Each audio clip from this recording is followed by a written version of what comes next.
You're just going through what we're talking about? Yeah, I'm just trying to. Can I interject? Sure. Welcome back to In Residence. I'm Keith. And I'm Laura. Hey, Keith. Hey, Laura. How are you doing today? I'm doing all right. How are you? I'm doing well. Awesome. What do you want to talk about? I wanted to talk about a concept that I heard about that wasn't a new concept, but it was an interesting way of framing it. So I was listening to the GaryVee podcast on the way to work, and he was talking to someone who was resistant, or really somebody that was trying to just say, I don't really want to use social media as a tool to promote my business. Okay. And Gary said, well, have you ever heard of the Oyster Rule? Have you heard of the Oyster Rule, Keith? I hadn't until you brought it up. Okay. So the idea of it is that if you ask somebody, do you like oysters? I know I would say no. What would you say? I would say I've only had them deep fried when I was little, and they were just squirmy, and they were okay, but they were also deep fried. Mm-hmm. And so most of the time people will say no. Yeah. Then he'll ask, have you had them before? And most people will say no. And so the whole idea behind it is, how can you say you don't like something if you've never tried it? Right. So I've heard that probably since I was a toddler, right? Just try it. Right. You know? So I've heard of it, but I've never heard it phrased that way. Yeah. And I think many of us fall into that trap, maybe. I don't know if it's a trap. Mindset. Yeah, that's a better way to put it. Of saying, no, that's not for me, when we haven't even explored it, tried it, sampled it. Yeah. I guess I wanted to talk about that a little bit today and dig in to see if you've ever done that, if you have taken a chance on something and learned from it, and what that could mean as far as how could we leap forward if we weren't stuck by simply saying no because we think we won't like something. Right. When you ask me those, I'm like, okay, I need to think about this, because right away, all I can think of is I say no without trying it with food. And I'm like, well, that's kind of boring. But it's relatable. Like, I don't like mushrooms. I've tried them when I was little. I don't like them. They look really good sometimes, though. They are really good. I love mushrooms. But it's just not something I go to. Then I was like, oh, I used to do it with music. I'd be like, I don't like country. I would say, when I was younger, I don't like this. I don't like that. I've kind of learned and evolved to be like, well, I haven't really, or I don't tend to listen to that. I tend to find that I'm more open to exploring, but I'm still hesitant when it comes to, say, a project. So like right now, we've talked about it a few times of like, well, maybe we should try doing some videos. Right. I'm not saying no to that, but have I put any out? No. So it's that maybe procrastinating, or, well, I don't really have to do that. Why would I try? So that's with that part, that's where I'm at. I'm sure I've say no, or what popped in my head when you first brought it up. I'm like, oh, like I stop myself before I even start. Right. And so I tend to do that. It's not that I'm saying no, but I'm still saying like, no, it's not for me. But I'm trying really hard to override that default. But it's still slowing me down, and yeah, I want to push through that. But did you think of anything? I know one thing that we've talked about fairly frequently. So Child 2 is really good and loves playing video games. He beat Elden Ring. Right. For those of you that know Elden Ring, that's pretty impressive. Yeah, I mean, at least from what I know. We looked it up just to see, and like all we hear is it's really, really hard. Yeah. Right. Yep. And so he came in. We've seen the frustration in his face too. Yes, we have. We're both like, oh, what's going to happen? He's very frustrated. We can just like hear it oozing out of him. Yeah. And really like, oh. But last night he came and he's like, hey, I got good news. I beat Elden Ring. What is he? I'm the Elden Lord. I'm the Elden Lord. And so I used to play some video games growing up, But when it comes to all of these more complicated, I do kind of say, I'll watch you play, but I haven't tried it because I'm like, I don't think I'd like that. I feel like I would get sucked in, and people might say, oh, you were wasting a bunch of time playing video games. I don't want to say that, and I don't want to. Oh, but no. Because I think there are a lot of important skills that he's learning, like puzzle solving. Absolutely. Like solving the puzzles alone of how to do something is fun, but like the way that he approaches it and talks about like the storyline or finds these things that are weaving throughout it, I think it's really beneficial for him and the way his brain works. I can see that he like kind of decodes it as he goes, almost critiques it sometimes, which means he knows enough to know what would make it better. Yeah. It's fun to see. Yeah. And I think that's the reason I'm bringing that up is because we can all see those things that for us, we've somewhat been like, that's not for me. Again, without trying it, but you can see and recognize maybe that it's somebody else's thing and respect that. Yeah, or like I can more easily say no spending time playing a video game because it allows me to say yes to other things that are more of a priority to me. Sure. But I do cherish the times when, like, as a family, like if we play Mario Party or Mario Kart every now and then, it's few and far in between, but like it's a little more social, where I think I could find a lot of satisfaction in some of these games, like some of the Zelda games that are out where it's like such an open world. I would just go around and just pick this up or look under this bush and I wouldn't do any of the quests or anything. I would just be like walking around in this giant world and just looking for like little hidden things. And I probably wouldn't make any progress on it. But I guess that's one thing where knowing what to say no to on the way to saying yes to other things is another side of that. Yeah, that's a good way to put it.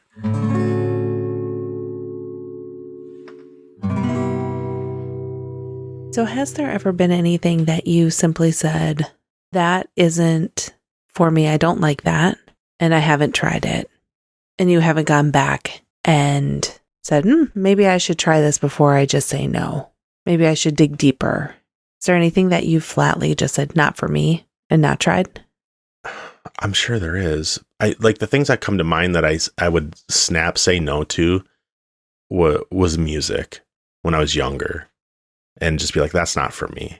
But if I hear enough people talking about it, I'm like, well, maybe I'll listen to it. That's more now and a little later, but I'm sure I've written some things off. All I can think of is like drugs. Oh. I haven't smoked weed or done cocaine or heroin, Right. Yeah. I'm not going to mess with that. I'm okay with that. I'm okay that you're not, that you're not going to try it before you say no again. Like, I know there's things that I say no to. I just can't think of them because I'm in a place where I'm trying to be more adventurous and explore and lean into that uncertainty. And like how many times do I say, no, I don't want to go to the movies? Like, I say that all the time. It's not a super fun experience for me. I invited you on a date night to go see Argyle with me. Yeah. But I'm like, and you said no. I said, let's not waste a date night on that because I'm not going to enjoy myself. Like, I just, but I'm with you. It's really hard for me to actually want to go to the theater. Yeah. I don't know. It didn't used to be like that, but I know. You have a nice big TV now. You like to just be at home. Yeah. For the most part.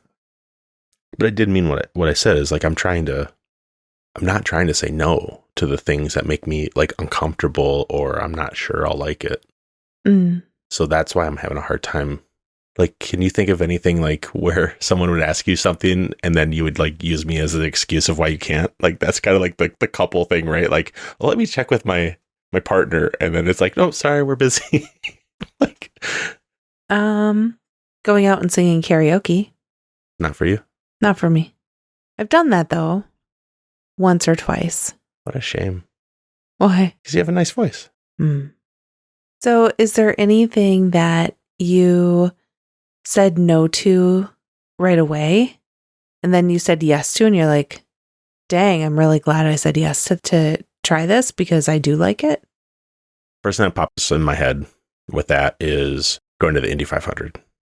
When Sure. you brought me in, 2004? Mm-hmm. And I had never been to anything more than a dirt track race.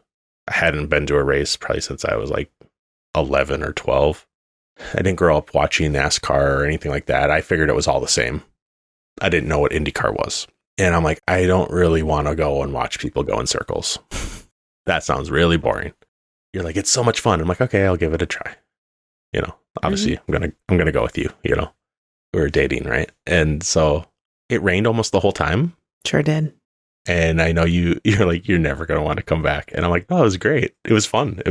That's when I think I first realized, like, oh, I like sport. I like watching sports, most sports. Mm-hmm. And if I can enjoy this and I can see the sport in it, and I didn't really know much about it, but I was like, oh, that was pretty fun. That was a spectacle. You know, there's a reason they call it the greatest spectacle in racing. So yeah, I was pleasantly surprised. I mean, I'm a fan to this day of the series. So yeah, I don't know. Like, you definitely were like, oh wow, he's really seems like he's not going to like this. You know, I was worried. Yeah, I was worried, but it's fun. I enjoy it. Yeah. What about you? Something that you thought you weren't going to enjoy, or that you were like thinking of saying no to, right? So I think maybe one thing I thought I would say no to is going to the Metallica concerts with you, because I didn't think I would like them at all. My perception of them before I listened to them was that they were loud, lots of drums, a mess of guitars, and noisy and jumbled and angry. I think that's what I thought, that they were just angry. So I think until I met you, that would have been like an artist that I would never have opted into reading, because I had them smushed all together with like Black Sabbath and Iron Maiden and all of makes sense. All of the bands, right? Yeah. You got me to start listening to some, or we just happened to listen to it because we were driving, and you're like, we're going to listen to this. I'm like, we got to listen to some of my music. Yeah. I'm sure. I'm sure. And I was probably like, no, like, listen to this part. Listen, no, really, this is the best part. Yep. Or look, this one's different, you know? Yeah. I never thought that I would ever go to a Metallica show. And I've been to several now. Yeah. And there was a time when I was, when we were still when we had our apartment before I moved into our house. And I would basically run to St. Anger. Yeah. Every single morning. Like, that was my track. And it was great for a treadmill. Yeah. I remember that. Really, I was like, really? You're listening to that? You're like, yeah. I'm like, I suppose it keeps you going. Yeah. Yeah. So I think what's interesting is I never thought I would ever say yes to willingly listen to or engage with Metallica stuff. And then I started to choose to listen to it. And then also when they had their documentary that came out, yeah, I think that also helped me see who they were as people and musicians. And that also changed my mind a little bit. Although I know I've said before that their music sometimes can really create like an angst in me, and it's too angsty. Yeah. Sometimes has too much drive, but I also can see how sometimes that can be a benefit if I'm in the mood for it. So I think that's something where I had said no, and probably would have said no unless you're like, hey, let's crack this oyster shell open and let's just at least look at it, and maybe you can sample it a little.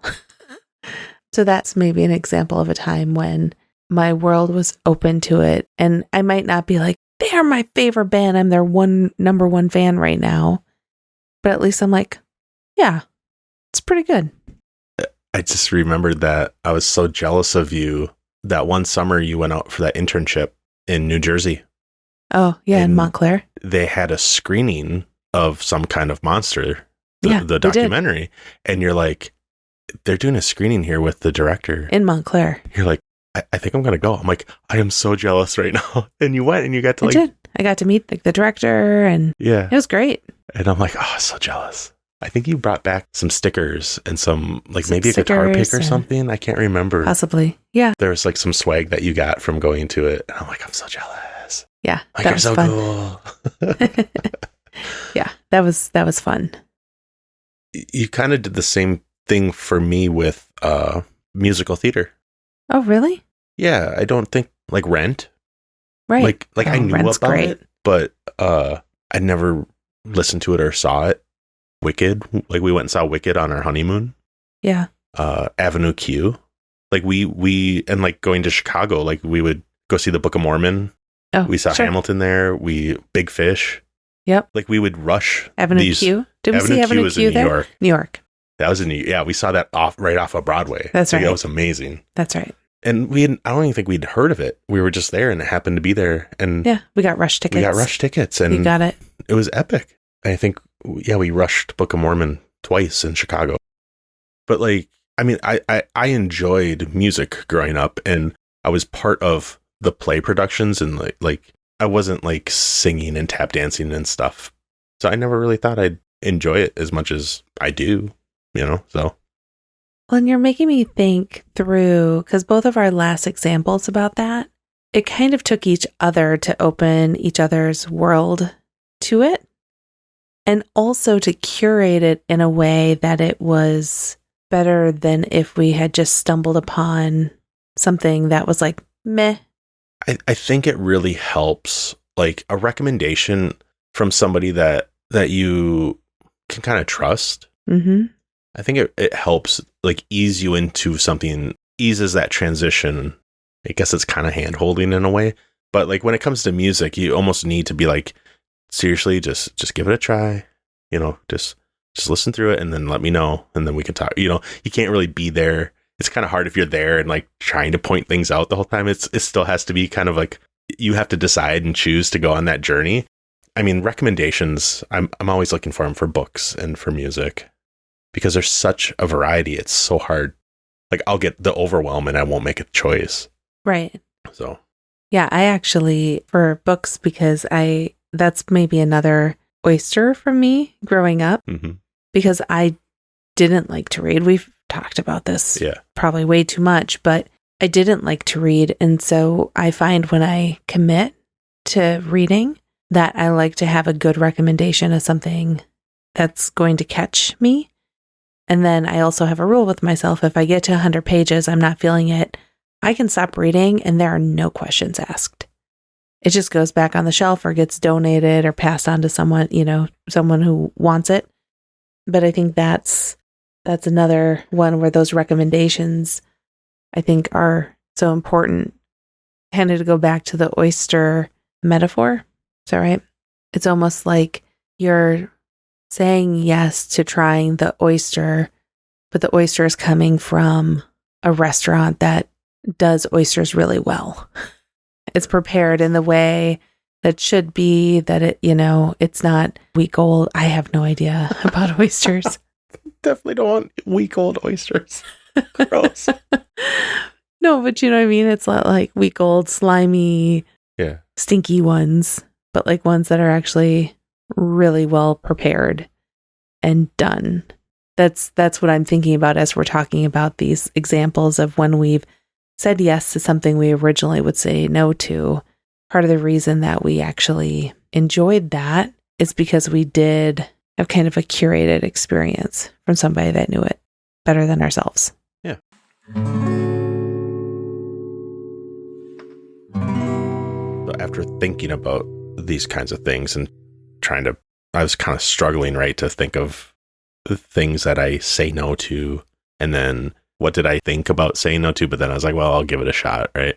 What also came to mind was the reason it's hard is, like I said, is because I'm trying to not say no unless it's like a firm no, because I know exactly I'm going to go and do this. I don't want this to take away from what I'm actually trying to do. The next thing that comes up is trying the thing is the point, not trying and doing it the best or winning or success, whatever that means. Simply trying something and seeing how it goes. Do I feel like it went well, or it didn't go well. Does it matter that it didn't go well? Do I want to try it again? Making it have smaller stakes so that I can try 10 times and not quite feel like I did it the way I want, but I keep trying. If, after 10 times of trying something and it's either not clicking or I don't like it, that's your answer. Like, okay, maybe that's not for me. But if I try 10 times and I don't succeed, but I want to try 10 more times, well, maybe that's worth leaning into. And so not getting hung up on when I go to try something, the reason I think I hesitate is because I don't want to be bad at it. I got to get over that. I want to get over that. I want to try and fail on my way to doing it better. So that was kind of what came up. What do you think? I think that is a really important part of any creative process. Trying and failing. And I would maybe say trying and failing and learning and adjusting and trying and failing and learning and adjusting. That's probably in that. Another important part that I don't know if I was clear about, but it's the noticing. How did that feel? Mm-hmm. It could be like a real blatant, like, oh, that was not fun. Let's not do that again. Or it could be, well, that didn't work, but maybe I could try this. Right. Pay attention to how it goes, how it feels. It's experimenting. It's playing. That's what it makes me think of it. Like, I want to be, like, when I talk about exploring an adventure, what I mean is I want to experiment and find out what's going to happen. Not, I think this is going to happen, so I'm not going to try. So limiting, more growth mindset, I guess, right? Yeah. It's kind of that quote, and now I can't remember who said it, but if you think you can, or if you think you can't, you're right. Yeah. It is that sort of concept, right?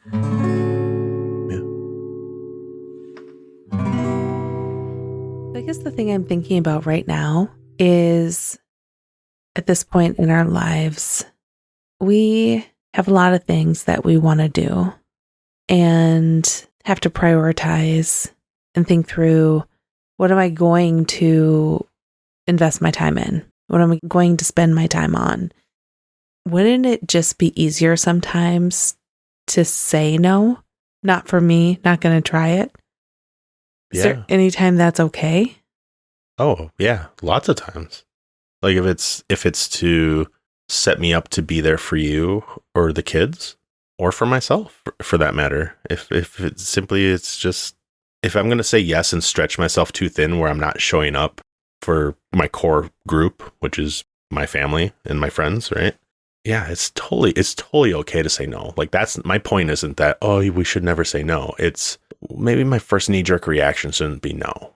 I just want to be a little more curious in my day-to-day and less fearful of the uncertainty, right? We bring that up because it's really important. I think it's kind of the core of what we're talking about, is being more curious and trying it, and it not being for you. You just have some more information now. Right. If something's going to, I tend to say no to things that I know are going to deplete me more than energize me. Mm-hmm. And another way to approach that is, if I have to say yes right now, and I think we've heard this a few times in a few different places. It's like, is it a hell yes or a hell no kind of thing? Yeah. And it's like, I've heard you say it, like, let me think about that. It's like, why can't I do that a little more? Like, and I think I do. I think sure. I'm at that point where it's easier for me to say yes or no, and to say, well, let me think about that. Like, it's okay to have a little ambiguity. Like, I know that might not be what you want to hear when you ask me the question, but I need to make sure that I'm taking care of me and being honest with you. Like if you need to know right now, it's a no. For most people, it's going to be a no. For you, it's if that's what you need, hon, I'm going to do it, you know? Well, it makes me, what I'm thinking about over here is I really appreciate that. Mm-hmm. Because I know how much you're dedicated to making sure that your family is taken care of and that you're supporting us in the ways in which we need. Yeah. You are. Do it too. No, but that's not what I definitely do. Okay. What I'm trying to, so the thing I'm thinking about over here is that there are things that I say, somebody called me up and said, hey, let's go do this. I'd be like, no. So karaoke. Yeah. if somebody called me up and said, let's go sing karaoke downtown Tonight, right? tonight, Yeah. I'd be like, I want to say no. Then like, well, you haven't really tried it all that much. Maybe you should say yes, but it might be okay to still say no because karaoke isn't going to feed into my big goals, the things that I want to achieve. And so maybe there's a different framing that if we have goals that we want to achieve and you're saying no to the things without trying it that will help you progress and achieve those goals, maybe that's where you start leaning in more instead of just challenging yourself to say yes to things just because your first reaction's no. I don't know. Am I making sense? Kinda. So like, say it's a work night. Right. And somebody out of the blue calls you up and says, hey, you want to go downtown? It's probably easier to say no because they're like, no, I have to get up in the morning and I have to go to work. Whereas if it was a Friday night, it might be a little easier, but then it also depends on who it is. And I don't want it to sound like it's a balancing act of whether it's worth it or not, but it kind of is. I think we're the only ones that can judge it, like whether it's a priority for us or good to say yes or good to say no. I don't know if that's quite I feel like it almost sounds like we're saying that, but I want it to be more of like, does it work for me? Is it working with where I want to go to say yes or no? Not if it's good or bad, because no, it doesn't equal bad and yes doesn't equal good. It can flip flop, right? Depends on what you're answering those to. So I think it's situational and relational. Like, who is asking? If I was asking you, like I just said, if you ask me to go do something, I'm more likely to acquiesce to what you want because we have a relationship where I can tell it's important to you. Now, if it's somebody I haven't talked to in months or years, it's a little easier to say yes or no, depending on what the situation is, right? You know, it's interesting though. I think if you said to me, hey, Laura, let's go and find a karaoke bar and go sing, I'd be like, no. What if I started getting mopey and like, oh, you never want to do what I want to do. I want to go do that. What if there's times and things that, like, I've never asked you to go do that, by the way, just to be clear, everybody. No. Like, that's not like some guilty pleasure of mine is not going out and singing in bars. You sure? Yeah. Well, I'm not sure, actually. Maybe we'll have to go try it. Let's say yes to it and we'll check in next week. I don't know. I don't think that's not my idea of a fun field trip. No. Say, okay, now I'm being completely hypothetical. Yeah. Right.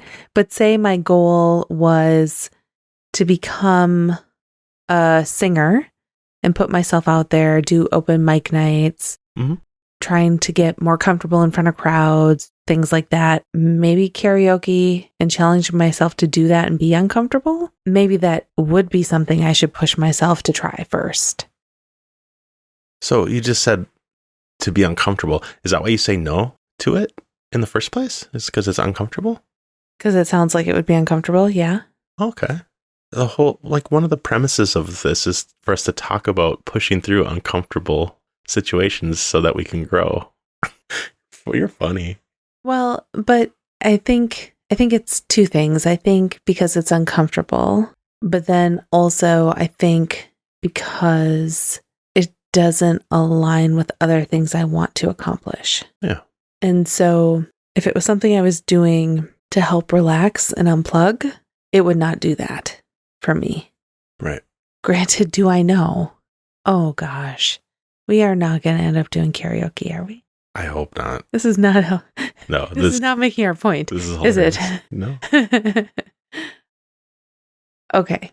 I'm trying to think if there's anything else that I blatantly would be like, I don't know. I don't like that, even though I haven't done it a whole lot. I will say, social media. We're still talking about. We're still talking about social media, but it is one of those things where to develop your personal brand, and probably not on Facebook, but LinkedIn and things like that, can be really, really important. And yet I'm still saying, oh, I'm not good at that. So how do we, like, I brought this up, and so how do we lower those stakes for you where it doesn't have to be such a, I feel like we've had this conversation on here several times. So I'm just reiterating, make the stakes so small that it almost feels insignificant to do the thing. Well, I'm doing a couple things right now that are building, I think, to it. So the one thing I'm doing in Purple Space, I've been doing dailies. And so I've been trying to post every day. I don't have a lot of additional time to engage as much as I want, but I've been trying to do some, and I feel like that is a safe space for me to do some of that. And then the other thing I've been doing on Facebook in particular, if there's something going on, I've been sharing it after somebody does it and just doing a little comment. There you go. So it's not like a full, has to be my, big long essay of what I'm up to. It's just a little bit of, hey, check this out. I thought you should know. So let's reframe that. You're making progress towards showing up in spaces the way you want to by taking small steps and creating habits and a foundation for how you're going to make it more consistent and persistent. Yeah. Yeah. That's awesome. Good job. Thanks. High five. We just air-fived. We sure did. We sure did.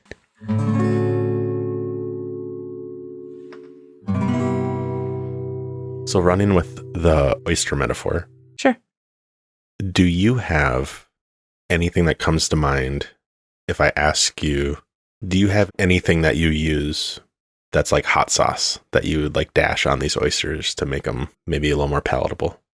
Tips and tricks or things that you've heard that you bring with you to help you say no to the right things or not instantaneously say no, right?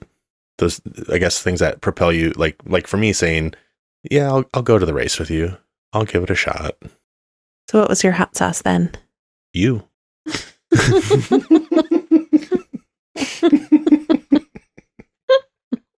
Oh, I thought you were going to spit your drink out. That would have been great. Oh, goodness. And horrible, because I would have to clean it up. Yeah. That's staying in. Oh, goodness. All right, let's start. Let's start the show. I'm your hot sauce, huh? Mm-hmm. Oh, goodness. You spice everything up. Oh, goodness.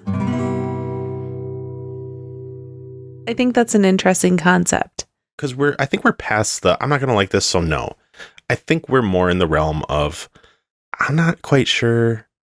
Let's give it a shot, right? Like we do it with comedy shows. Like there was a couple that we started and we stopped. We're like, this, we tried it, but it's not for us. Right. And that's okay.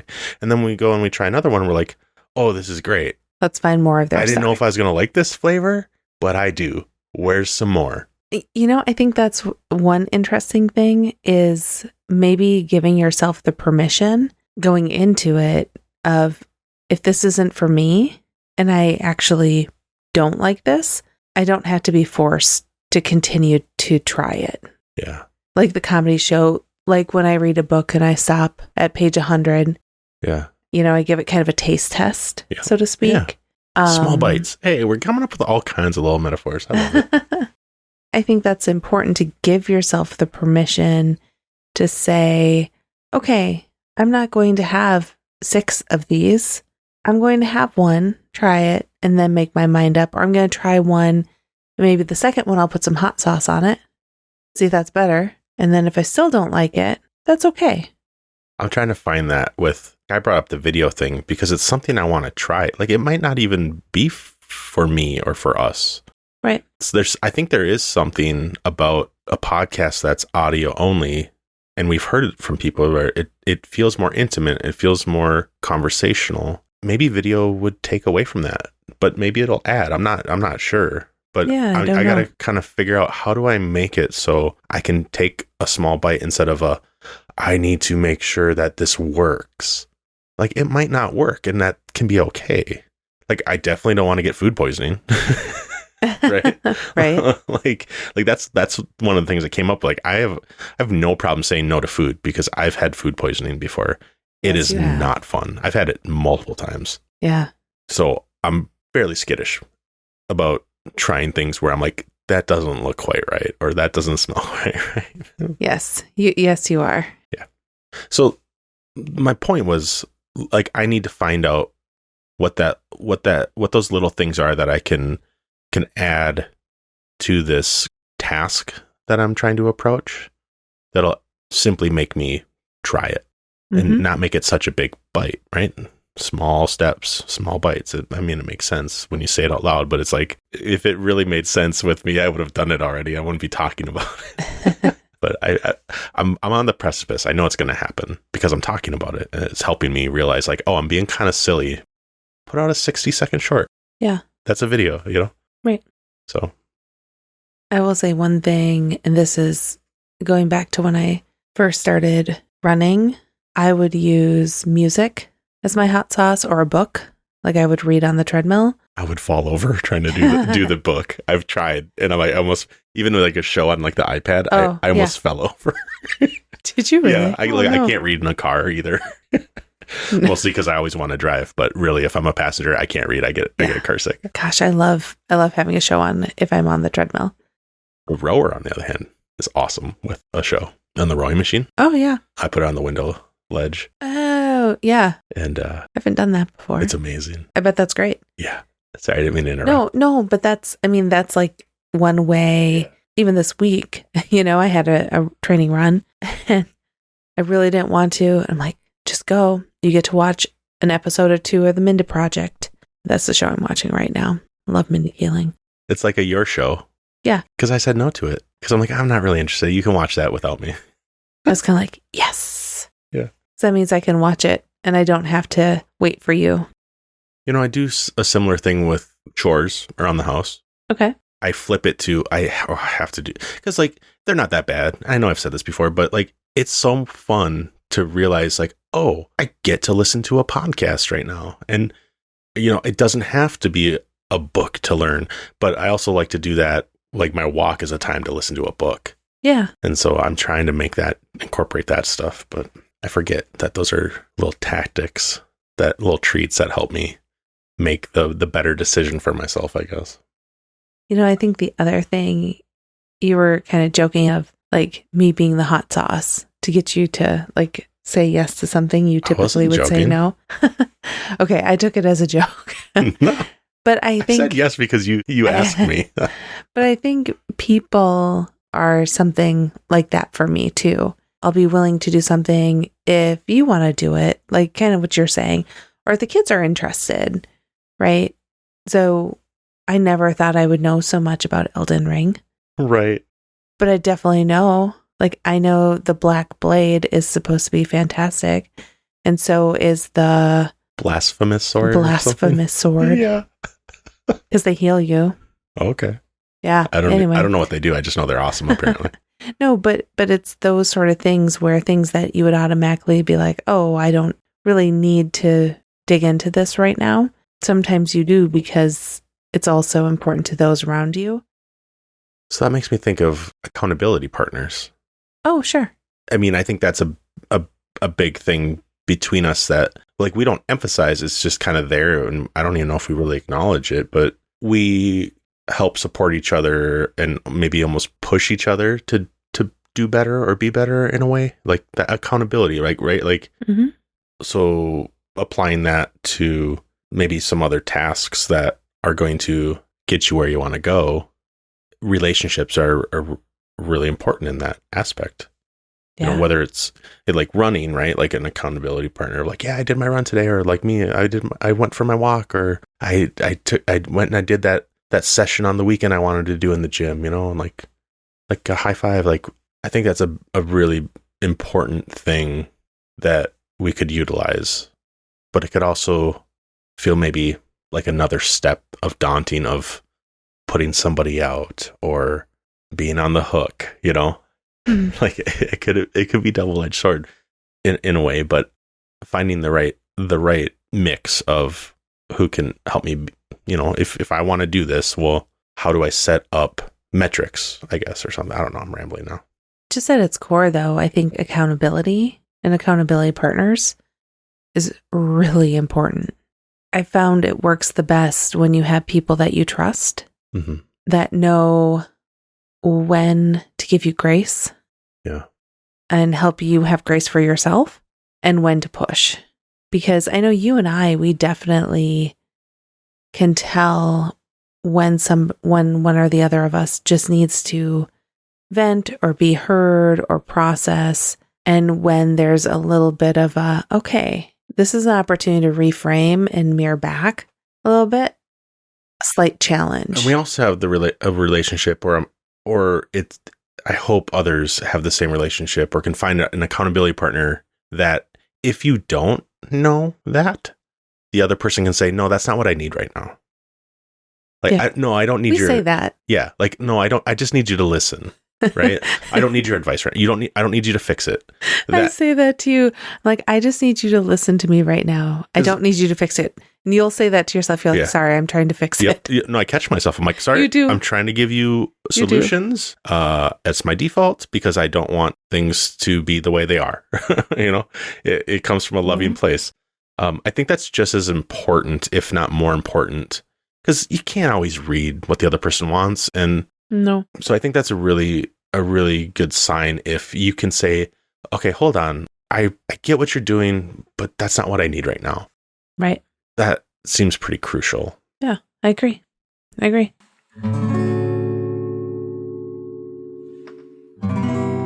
how do you want to wrap this up? I think we should talk about some of the things we've been reading and listening to, if that's okay. Yeah. It's been a couple weeks since we've done that. Yeah. Okay. So what have you been diving into over the last couple weeks? I finished 2 of the books that I had going at once, and they both were really, really good. The first was Romantic Comedy by Curtis Sittenfeld. It starts in kind of a late night comedy sketch show setting. Okay. And goes from there. So I don't want to ruin anything. It's a really great book if you're looking for something to read by the pool or the beach or something like that. It's March, but Spring break. It's a great spring break read, actually. That's one. The second book that I finished reading is Kitchens of the Great Midwest by J. Ryan Straddle. This was the book that I had talked about, and I wasn't so sure about it. But now that I've read the whole thing and I saw how it came together, I was really impressed. I really did like it quite a bit, actually. So they have a couple other books that I may be getting here because I just really enjoyed the storytelling and how all the chapters were separate but pieced together. So I would recommend that book as well. And then the last thing, I've been listening to quite a bit of Mel Robbins, her podcast in particular. And the one episode that I'm going to do just a quick shout out to, she had a guest on. Her first name was Tiffany, and she's the budgetnista. It's called 5 Rules of Money, How to Make It, Save It, and Be Smarter About It.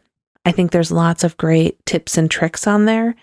And it also helps really destigmatize that idea of everyone has money and budget figured out. Saw some parallels to their experiences with our experiences of our 20s and things like that. So I'd recommend that episode if you're interested in money or just want to think about budgeting, things like that. It's not my typical listen, but it was good. Cool. How about you? What did you read or listen to? I listened/watched Mel Robbins' LinkedIn course. I think it was on confidence. It just popped up in my feed, and so I clicked on it, and so I listened/watched while I was doing dishes the other day. Okay. And it was just kind of like a fun little motivational, nice thing to listen to. So that's funny that I was tuning into some Mel Robbins. Some Mel too. But I started listening and on the Kindle a book called Determined. Okay. By Robert M. Sepolowski. The little second title or what, I can't remember what that's called all the time. It's a science of life without free will. Okay. I'm just barely into it.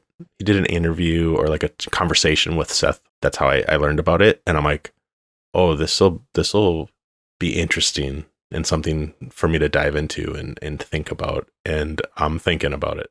And then also started, finally, John Green's book, The Anthropocene Reviewed. Oh, yeah. I've had the book forever, so I started that. And he's got a podcast that he did called the same. And then he wrote a book. So I kind of juggle a few things at a time. Right. And then I'm also still haven't quite finished up The Art of Possibility. Okay. It's Rosamund Zander and Benjamin Zander too. But I'm really close to that now. It just kind of got shuffled out of the rotation for a while. And I'm like, oh, I need to finish that up. And so I've been listening to it when I go on a walk. And I also have another book that I just got because kind of can't go a couple weeks without hearing about Stoicism from all kinds of different places. So I finally got a copy of Meditations, Marcus Aurelius. Okay. And so I got that. Shout out to Thrift Books. Yeah. By the way, finding lots of books on there for a good price, decent shape. Got several books for child too. He powered through like a couple series in like 2 weeks. And so we were like, we got to give him some more books. Yeah, he went through the Hunger Games in like a week. Yeah, all 3. All of them. Yeah. So we got him like the prequel. Yep. And then, so he hasn't started that yet. I found him another one laying around that I read when I was like 10, 11 or 12. It's like 700 page, like fantasy, like Lord of the Rings type something. He seems to be enjoying it. And he was kind of like, this book is 700 pages long. I'm like, yeah. And he's like, that's kind of cool. Go for it. So anyway, so got a bunch of books going on. I'm excited to dig into them and make some progress. Should we get out of here? I think so. All right. Thanks, everybody. Thanks, everyone. Bye. Bye. Like, the point isn't to try and succeed. The point is to try. Yeah. Now I gotta figure it out.